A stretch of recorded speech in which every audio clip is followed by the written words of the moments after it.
On May 12, 1959, a telegram from the KFWB News Bureau recited the event of the devastating bulldozing of the remaining homes in the Chavez Ravine neighborhood, whose residents had been actively protesting in solidarity with their homeland against their forced displacement. One of the last families, the Arrechiga family, were met with hostility through their physical removal from their property by local law enforcement.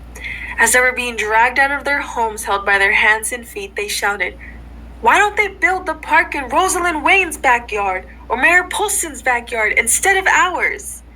In today's world, events like Chavez Ravine battle continue to take place, but in more legal and discreet ways, because they're disguised as urban redevelopment, modernism, and gentrification, along with lighthearted claims of affordability and accessibility by private investors, classist politicians, and corporate powers. Which brings us to a much-needed reflection on how a long-standing Los Angeles Mexican barrio community with ties to the land since the Treaty of Guadalupe Hidalgo could have been cleared out and replaced for the purpose of a massive ballpark and new home to the Brooklyn Dodgers, after the initial plan was to provide more housing for the overwhelming number of low-income and unhoused populations of Chavez Ravine and surrounding areas of Los Angeles of the time. Chavez Ravine was made up of 3 communities, Palo Verde, La Loma, and Bishop, serving as a home to hundreds of families living in 600 houses for decades. But in 1949, the Los Angeles Public Housing Authority and the City of Los Angeles instigated an agreement to replace the existing foundations of Chavez Ravine with federally funded public housing that would fit more people in smaller spaces. This was supported by a report from the Department of Health, who had titled Chavez Ravine as the worst slum in the city of Los Angeles. But this wasn't a fully accurate report of the area because of the history of neglect by the city.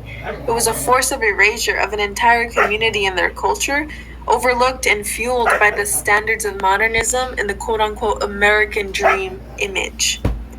After the city probed residents to sell their property from promised rehousing in Ravine between the timeline of the 1950 to 1957, the word of the city had become pure talk. But fortunately, the indecision on the housing put a hold on the push for evictions.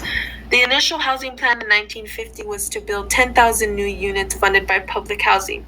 Shortly after, there was a change for larger public housing projects instead called Elysian Park Heights that would accommodate up to 16,000 residents via 13-story buildings.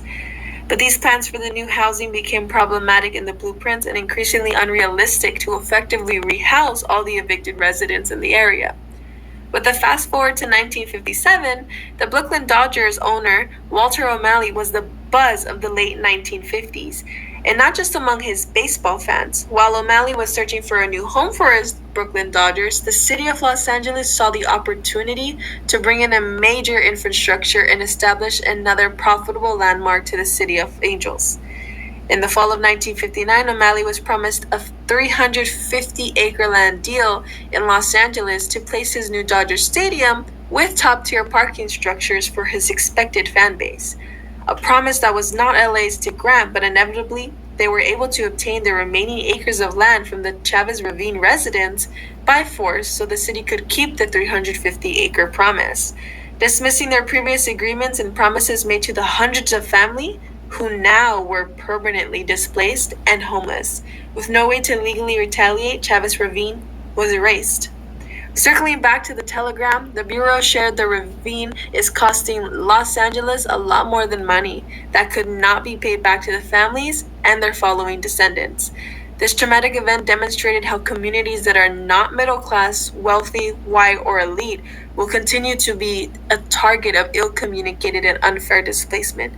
The reporter's final statement describing the broken promises made to Chavez Ravine community was too similar to the one we made the American Indian many years ago, leaving the lasting recognition that this event was an attack on human rights of the predominantly Mexican people of Chavez Ravine, something that the United States and its European ancestral history continue to perpetuate today.